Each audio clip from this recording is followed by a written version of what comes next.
వాళ్ళ సహకారంతో ఇక్కడ ల్యాండ్ చేయించాం. ఇది విజయవంతంగా జరిగినందుకు ప్రతి ఒక్కరికి ఇందులో కాంట్రిబ్యూట్ చేసినటువంటి వారు మరి ముఖ్యంగా ఉత్తరాంధ్ర ప్రజానికం అందరికీ కూడా ఈ శుభ సందర్భాన్ని శుభాకాంక్షలు అందరికీ కూడా తెలియజేసుకుంటున్నాను. ఇప్పుడు ల్యాండ్ అవుతున్నప్పుడు ల్యాండ్ అయిన తర్వాత పైలట్ అనౌన్స్మెంట్ చేశారు ఫ్లైట్ లో, అల్లూరి సీతారామరాజు అంతర్జాతీయ విమానాశ్రయంలో మీ అందరికీ కూడా స్వాగతం అని. ఆ మాట వినడానికి ఎన్నో సంవత్సరాల నుంచి మనం ఎదురు చూస్తూ ఉన్నాం. వాస్తవానికి చెప్పుకోవాలంటే ఈ యొక్క భోగాపురంలో ఎయిర్పోర్ట్ అన్నటువంటి బీజం వేసినటువంటిది మన విజనరీ లీడర్, మన ముఖ్యమంత్రి వర్యులు శ్రీ నారా చంద్రబాబు నాయుడు గారు. ఆ రోజు ఉత్తరాంధ్ర అంతటిని కూడా కలిపి కట్టుగా మనం అభివృద్ధి చేయాలనంటే ఒక ప్రాజెక్ట్ అందరికీ ఉపయోగపడే విధంగా, కనెక్టివిటీని పెంచే విధంగా ఇక్కడ చేయాలనే ఆలోచనతో అప్పుడు మన ఉత్తరాంధ్ర నుంచి పార్లమెంటు సభ్యుడిగా కేంద్ర మంత్రిగా ఉన్నటువంటి పోసపాటి అశోక్ గజపతిరాజు గారి తాలూకు ఆధ్వర్యంలో ఆనాడు 2016లో కేంద్ర ప్రభుత్వం నుంచి ఇన్ ప్రిన్సిపల్ అప్రూవల్ ఈ భోగాపురం ఎయిర్పోర్ట్ కోసం చేసుకోవడం జరిగింది. కానీ తర్వాత ప్రభుత్వం మారడం వల్ల, అనేక కారణాల వల్ల, అనేక ఇబ్బందులు రావడం వల్ల ఆలస్యమైనా మళ్ళీ ఆ భగవంతుడి అవకాశం నాకు కల్పించాడు. ఈ మూడోసారి ఈ యొక్క ప్రాంతం నుంచి పార్లమెంట్ సభ్యుడిగా గెలిచి మళ్ళీ కేంద్ర మంత్రిగా సివిల్ ఏవియేషన్ శాఖగా నాకు చేసిన తర్వాత ఇది దేవుడు నాకు ఇచ్చినటువంటి ఒక వరంగా భావించి 18 నెలల్లో ప్రతి ఒక్క నెల కూడా ఇక్కడ ప్రత్యేకంగా రివ్యూలు పెట్టుకొని చంద్రబాబు నాయుడు గారు మాకు ఒక ఛాలెంజ్ ఇచ్చారు. ఎప్పటికల్లా పూర్తి చేస్తారని మొదటి నెలలోనే ఇక్కడ రివ్యూ మీటింగ్ పెడితే ముఖ్యమంత్రిగా ఆయన అడిగిన తర్వాత మేము డిసెంబర్ 26కి ఇది కంప్లీట్ చేయాలని ఉంది సార్ అని చెప్తే, డిసెంబర్కి కాదు ఉత్తరాంధ్ర అభివృద్ధి చెందడానికి ఇది ప్రధాన కారణం కాబోతుంది కాబట్టి 6 నెలల ముందే దీన్ని పూర్తి చేయాలని ఆయన చెప్పారు.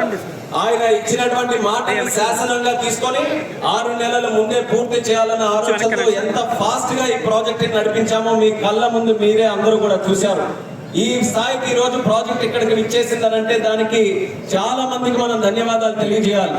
ముఖ్యంగా జిఎంఆర్ గ్రూప్ కి ఒక సొంత ప్రాజెక్టులా పబ్లిక్ ప్రాజెక్ట్ ఏ రకంగా అన్ని విధాలుగా కూడా ముందుకు నడిపించాలో వాళ్ళు కూడా కంప్లీట్ గా ఎక్కడా లోటుపాట్లు లేకుండా వాళ్ళు నడిపించారు. ఎల్ఎన్టీ సంస్థ కన్స్ట్రక్షన్ లో, అలాగే రాష్ట్ర ప్రభుత్వం మరి ముఖ్యంగా కేంద్ర ప్రభుత్వం నుంచి డీజీసీఏ గానీ, ఎయిర్పోర్ట్ అథారిటీ ఆఫ్ ఇండియా గానీ ఎవరైతే స్టేక్ హోల్డర్స్ ఉన్నారో అందరూ కూడా కలిసి కట్టుగా వాళ్ళ తాలూకా పనిని ఎక్కడ కూడా లోటుపాటు లేకుండా చేశారు. దానివల్ల ఈ రోజు ఈ స్థాయికి మనం అనుకున్న సమయానికి ముందే మనం చేరుకున్నాం. వీటన్నిటికంటే ముందుగా నేను ధన్యవాదాలు ఎవరికైనా తెలియజేయాలనంటే స్థానిక రైతాంగానికి, భూమి త్యాగం చేసి వాళ్ళందరూ కూడా ఇంత బ్రహ్మాండమైనటువంటి ప్రాజెక్ట్ ఈ రోజు కట్టడానికి అవకాశం ఇచ్చినటువంటి ప్రతి ఒక్కరికి కూడా మరొకసారి మనస్ఫూర్తిగా నా నమస్కారాలు ఆ రైతులందరికీ కూడా తెలియజేసుకుంటున్నాను. మీ తాలూకా త్యాగాన్ని వృధా చేయకుండా ఈ రోజు ఈ భోగాపురం ఏదైతే విజయనగరంలో ఒక ప్రాంతంగా ఉండిందో అదే భోగాపురం ఈ రోజు వరల్డ్ క్లాస్ లో ఒక సిటీగా తయారు చేయడానికి బీజం పడిందనేది కూడా ఈ సందర్భంగా తెలియజేసుకుంటున్నాను.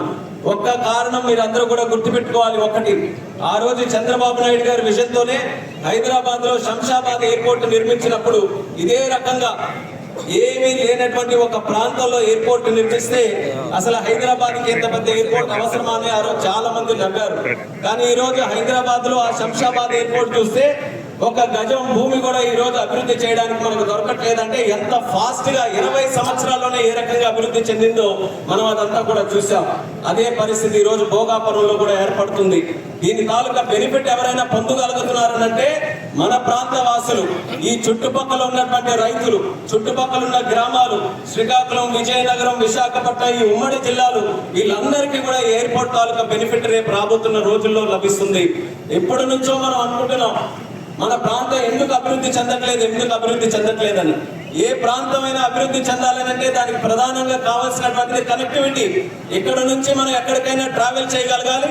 ప్రపంచంలో ఉన్న ఏ వ్యక్తి అయినా సరే అక్కడ నుంచి మన ప్రాంతానికి రాగలగాలి. ఆ కనెక్టివిటీ ఇవ్వడానికి ఇది ప్రధానమైనటువంటి కేంద్రం. ఎయిర్పోర్ట్ తో మనకి ఇంటర్నేషనల్ కనెక్టివిటీ కూడా పెరుగుతుంది. ఎయిర్పోర్ట్ తో రియల్ ఎస్టేట్ పెరుగుతుంది. ఎయిర్పోర్ట్ తో ట్రేడ్, కార్గో పెరుగుతుంది. ఎయిర్పోర్ట్ తో అనేక డిపార్ట్మెంట్స్ వచ్చిన తర్వాత జాబ్ క్రియేషన్ పెరుగుతుంది. ఎయిర్పోర్ట్ తో వ్యవసాయానికి అనుసంధానం చేసుకుని వాళ్ళ తాలూకు ఉత్పత్తులు ప్రపంచానికి పంపించే విధంగా ఒక అవకాశం ఎయిర్పోర్ట్ ద్వారా కలుగుతుంది. ఇలా అనేక ఫీల్డ్స్ లో, ట్రాన్స్పోర్ట్ కానీ, ముఖ్యంగా టూరిజం కానీ, ఈ అన్ని ఫీల్డ్స్ లో ఒక్క ఎయిర్పోర్ట్ అని అంటే ఈ రోజు 2000 ఎకరాల్లో ఉన్నటువంటి ఇన్ఫ్రాస్ట్రక్చర్ కాదు. ఈ యొక్క ఇన్ఫ్రాస్ట్రక్చర్ ద్వారా ఈ విశాఖపట్నం ఎకనామిక్ రీజన్ అంతా కూడా బలపడడానికి ఒక బ్రహ్మాండమైనటువంటి అవకాశం. ఆ ఉద్దేశంతోనే చంద్రబాబు నాయుడు గారి తాలూకు ఆశీస్సులతో ఆదేశాలతో ఈ 18 నెలల్లో బ్రహ్మాండమైనటువంటి ప్రగతి మన ఉత్తరాంధ్రలో ఈ యొక్క ప్రాజెక్టులో మనం సాధించాం.